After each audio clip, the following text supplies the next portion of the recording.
Plenitude, capítulo 8, parte A. Caminhos para a saúde. O sofrimento é via de redenção espiritual em face do incompleto desenvolvimento moral do indivíduo. Opção pessoal é roteiro destituído de qualquer ação punitiva, educando-o, reeducando através dos mesmos mecanismos, graças aos quais houve comprometimento, desvio de rota, desrespeito às leis da vida. A sua presença vige enquanto se faz necessária a depuração. As únicas exceções se apresentam nos quadros de iluminação coletiva, quando os missionários do bem e do amor mergulham nas sombras do mundo a fim de clareá-las com seus exemplos.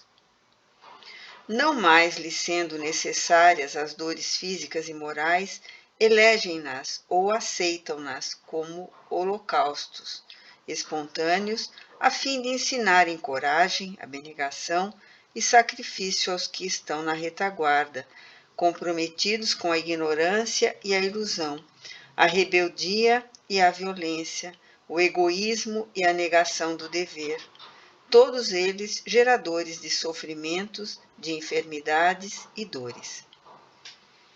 A saúde integral, a paz, a alegria interior resultam da lucidez mental que elege os atos corretos para a existência modeladora da ascensão.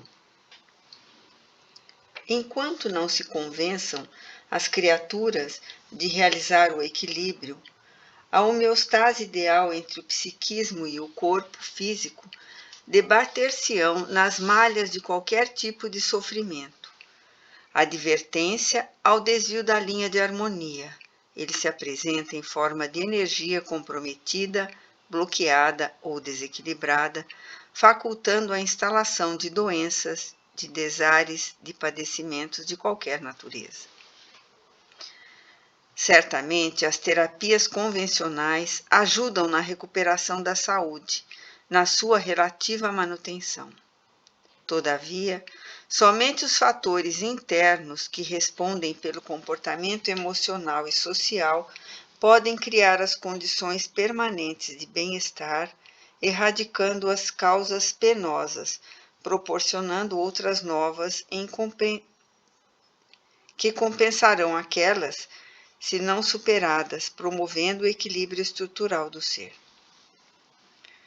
Jesus sintetizou no amor a força poderosa para a anulação das causas infelizes do sofrimento e para a sua compensação pelo bem.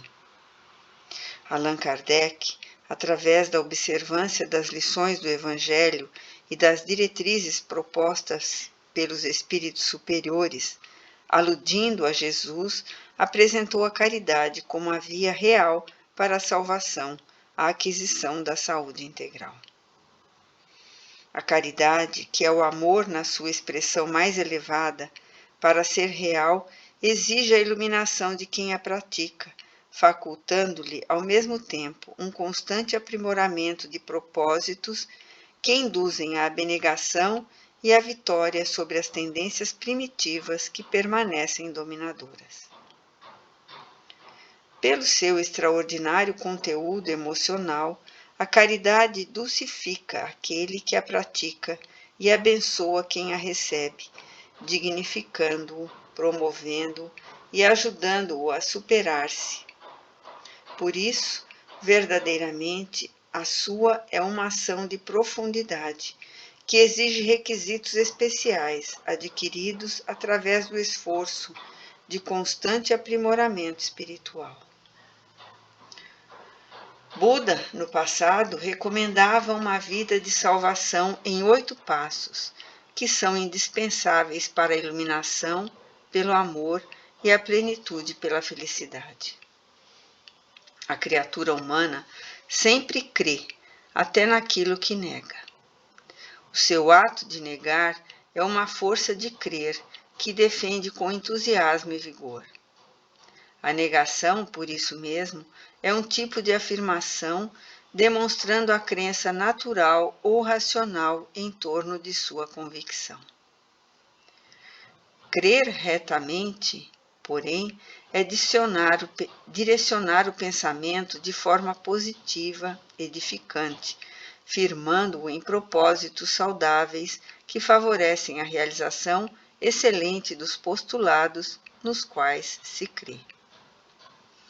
Essa é uma crença estimuladora que enriquece de beleza e aciona os mecanismos da vida, alterando profundamente o comportamento para melhor e propondo uma vivência pautada na força da crença. Diante de todos os enfermos que o buscavam, Jesus era peremptório quanto ao ato do paciente crer nele e na recuperação da saúde.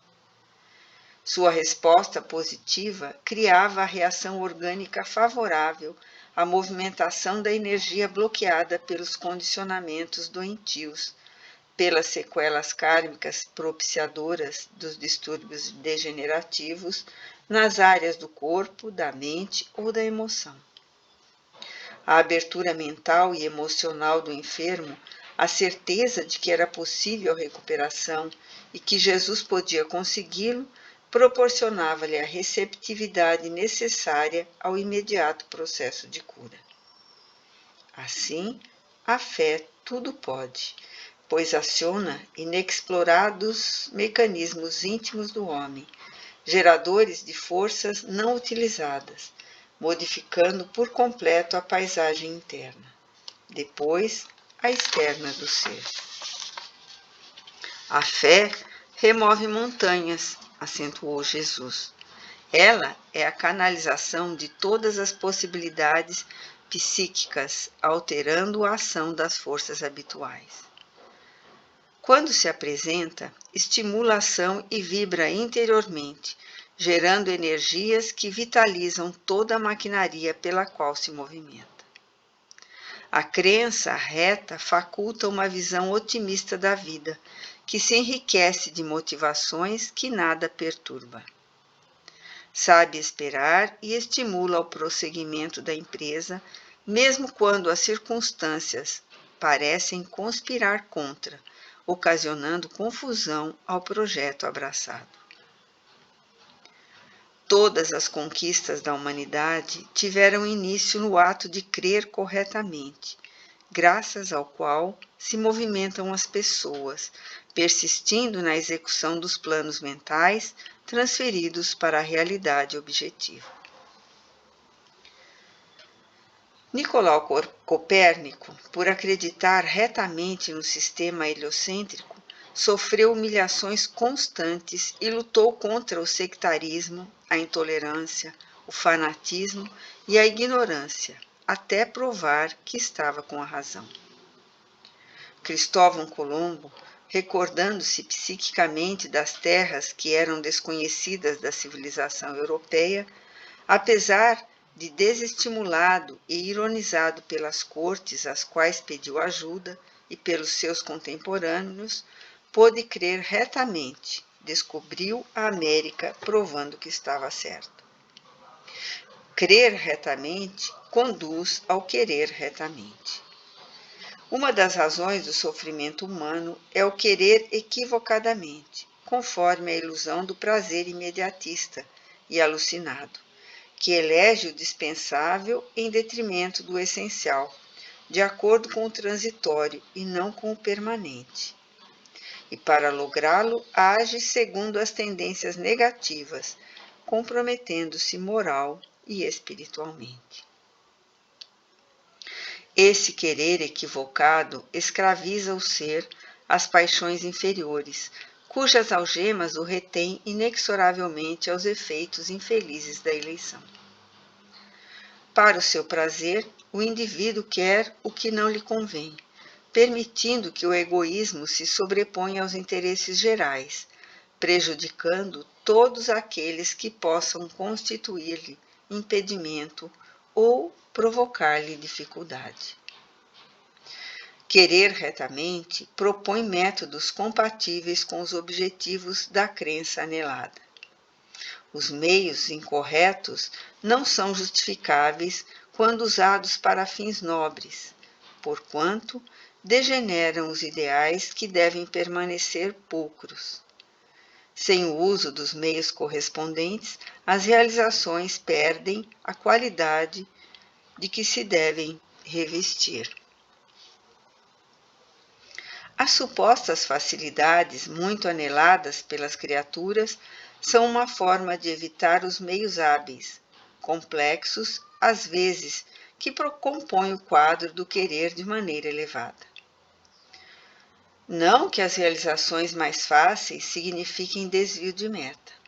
Elas ocorrem a miúde, como é natural, não devendo tornar-se regra geral que desencorajem as demais que proponham esforço, persistência e sacrifício.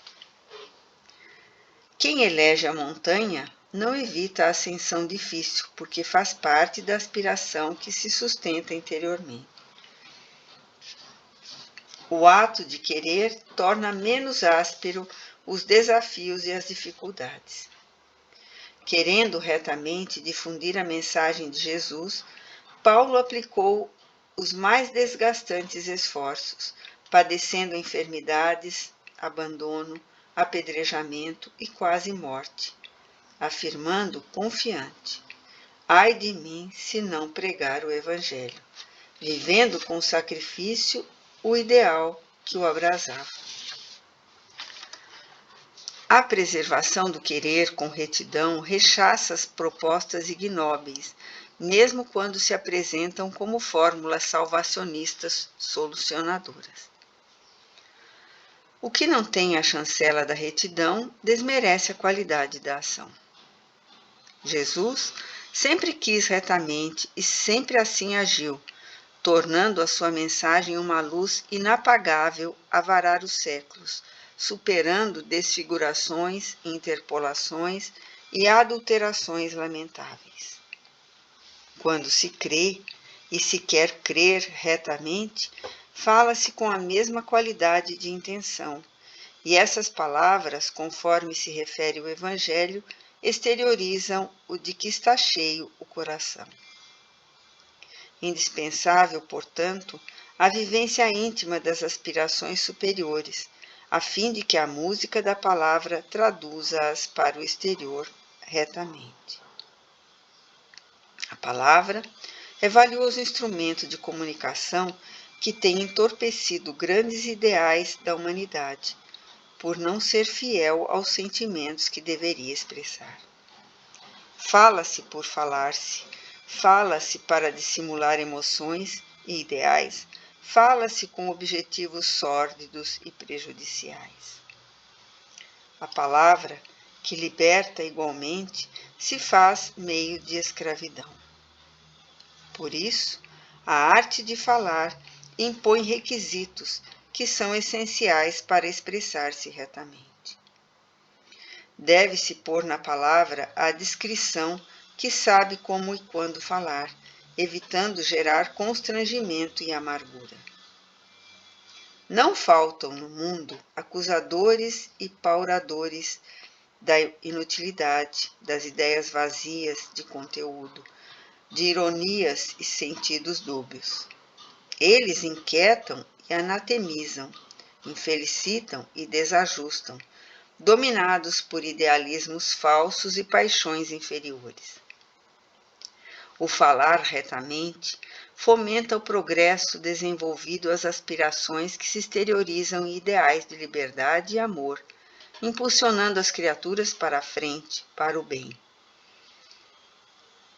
Falando retamente, Sócrates desenvolveu a filosofia, elevando-a às cumeadas e dignificando os princípios éticos e morais que ainda constituem base ao idealismo, ao espiritualismo.